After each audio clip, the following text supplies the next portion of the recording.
The Last of Us foi lançado originalmente para a plataforma do PlayStation 3. Ele utilizava a máxima potência do console, trazendo uma experiência de vida para o usuário, e ele chegou com os dois pés no peito do mundo dos games na época em que foi lançado. Se você gosta desse game, se acomode, pois é dele que vamos tratar hoje aqui no canal. Olá, sejam muito bem-vindos, aqui quem vos fala é Sobral e vamos para mais um vídeo de resenha. O universo do game ele se passa num período apocalíptico, onde um fungo chamado Cordyceps ele evoluiu e começou a contaminar os seres humanos. Esse vírus ele afeta o cérebro do ser humano e o fungo ele sai pela cabeça do indivíduo, espalhando poros e contaminando. O objetivo do contaminado é contaminar. Dos monstros do jogo, a gente vai ter o Corredor, que é aquele que foi infectado recentemente, então ele geme de dor por causa da infecção. A gente vai ter os Perseguidores, que são aqueles que o fungo já começou a se desenvolver e ele geralmente afeta e distorce a cara do indivíduo, e ele é perigoso, bastante perigoso. A gente vai ter os Instaladores, que é quando a doença já está desenvolvida já há bastante tempo e o fungo já saiu pela cabeça do indivíduo e ele já não consegue mais enxergar. E a gente vai ter os Vermes. Os Vermes eles são os brucutus do jogo, aqueles bichos gordão, gigante que já está há anos infectado. Ele joga uma bomba de esporos em cima de você e aí geralmente te mata ou tira muita vida. Além dos monstros, a gente também vai ter pessoas. Dentre eles a gente tem os militares, os caras que tentam colocar a ordem e eles fazem parte do governo. O governo ele caiu, foi decretada a lei marcial e eles representam essa classe ainda. A gente também vai ter os Caçadores. Os Caçadores eles são um grupo de rebeldes. Eles matam para poder roubar as pessoas. Não necessariamente são todos canibais, mas dentro do jogo o grupo de caçadores que é abordado, que é liderado pelo líder chamado David, eles são canibais sim. E a gente também vai ter os Vagalumes. Eles representam ali um ponto muito importante porque é para quem a gente vai levar ele no jogo. Então são também um grupo de rebeldes. Eles se rebelaram contra o governo e tentam buscar uma cura para a humanidade. E é nesse espectro que se passa toda a trajetória do jogo, tá certo? A gente é apresentado primeiramente ao Joel, que ele perde a filha dele, que era muito querida. A gente também é apresentado ao Tommy, que tá tentando ajudar ele a sair da cidade. Ali, a filha dele morre, baleada por um militar. A gente é inserido ao ponto da história que está Joel e Tess. Os dois eles se ajudam mutuamente para se manter vivos. A Marlene ela promete dar armamento pra gente se a gente cumprir uma missão pra ela, que é entregar justamente a ele. Eles não sabiam disso ainda até ver a garota, e a garota ela já aparece já com toda agressiva tentando defender a Marlene. É bem interessante esse ponto. Dentro da história a gente vai ter os personagens secundários. A gente vai ter a Marlene, que é a chefe dos Vagalumes, que é a qual dá a missão para o Joel para entregar a Ellie. A gente vai ter a Tess, que acompanha até o começo do jogo ali, onde ela morre. A gente vai ter o Tommy, que é o irmão do Joel, o Bill, que ajuda a gente a conseguir um carro para poder se locomover. Ele é bem loucão. A gente vai ter o Henry e o Sam, que eu particularmente gostei bastante da história dos dois, mas acaba a tragédia que a gente já sabe. A Sarah, que era filha do Joel e morreu. A Riley, ela não é abordada necessariamente no jogo, mas é na DLC, então faz parte do universo ali do jogo. E a gente vai ter o David como vilão e chefe dos caçadores canibais. O jogo ele tem um clima a partir das estações, então conforme as estações do ano elas vão passando, o clima do jogo muda, o cenário muda, toda a tensão que é construída em cada ponto do jogo é pensada nessas estações do ano.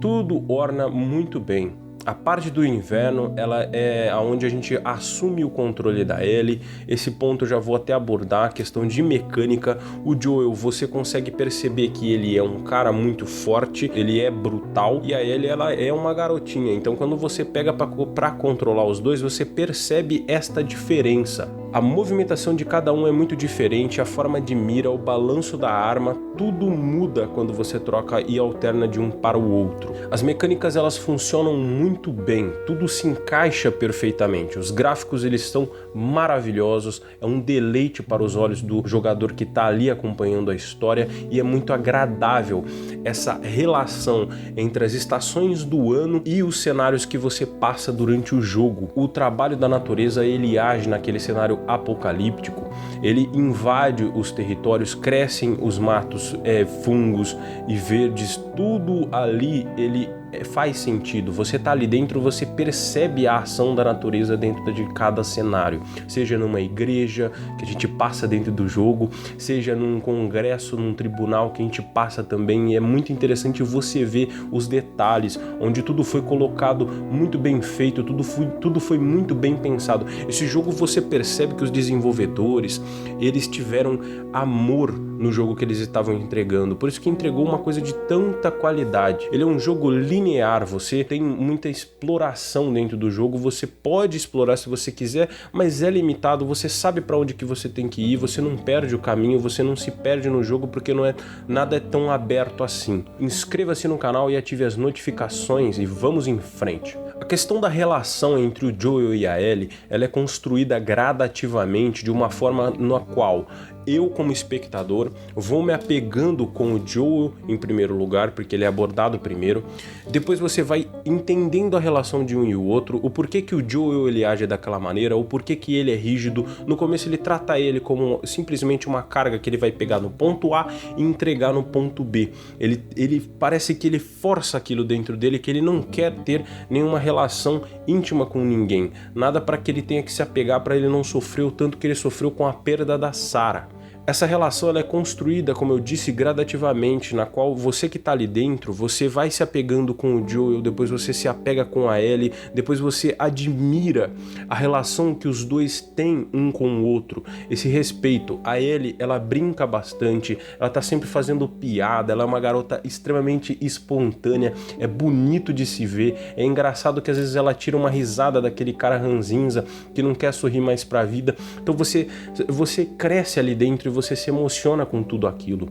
Até que a gente chega num ponto interessante da história, que é na qual ele tá quase para entregar a Ellie pro Tommy, e aí ela foge de lá, vai pro casarão, e aí a gente tem essas duas comparações que fica na minha cabeça. Você tem a casa, no comecinho do jogo lá, eles estão esperando a Tess, e o Joe ele deixa claro que ele não se importa, que ele não sente nada por ela. E agora a gente tem aqui na casa, na qual a Ellie ela tá desabafando, e ela diz que o Joel é a única pessoa que se importou com ela ali, que protegeu ela. E a gente também pode perceber na própria mecânica do jogo. A partir do momento que a gente percebe que o Joel começa a sentir algo um pouco mais forte, a gente vê que ele coloca o braço para defender ela quando ela tá perto. Até me emocionei. A relação do Joel e a Ellie é muito bem construída, é muito bem detalhada, é muito bem fundamentada. Você entende, o roteiro não é algo inovador, não é algo diferente, mas é algo muito bem executado. É um simples, muito bem feito. Até na relação entre os dois irmãos, o Henry e o Sam, é tudo sempre muito bem colocado, você se apega como se fosse uma pessoa da sua família. Voltando ao exemplo que eu tava dando, no casarão quando a Ellie ela foge, ali ela desabafa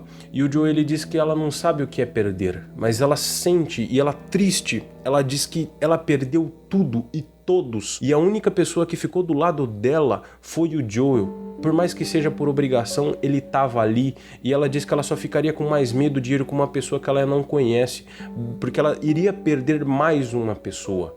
E finalmente a gente chega num ponto, vamos dizer que final, tanto da história quanto desse vídeo, a parte do hospital. O grande questionamento que o jogo deixa é: foi certo o Joel salvar a Ellie daquela forma? Foi errado? Eu creio que qualquer pessoa na situação dele, considerando aquela pessoa como uma filha, como ele considerava, por mais que seja, o Joe ele não tem uma sanidade muito boa, ele adota ele como agora você é minha, certo? Como propriedade, não um amor diferente como a gente está acostumado. Basicamente ali a Ellie ela não teve a opção de opinar o que ia acontecer, o Joel também não, ele foi pego de surpresa, e sabendo que a Ellie iria morrer, ali você percebe que o sentido da vida do Joel se tornou proteger aquela garota, ver ela crescer, se tornar uma mulher. E quando ele vê que isso vai ser tirado dele, ele simplesmente age. Que é aquilo que ele fez o jogo inteiro, que é agir diante de uma situação catastrófica. Ele tem ação e resolução rápida, fácil. Assim como ele agia com o Tommy, o irmão dele, para proteger, ele agora está agindo com aquela garota. E ele simplesmente pega e salva.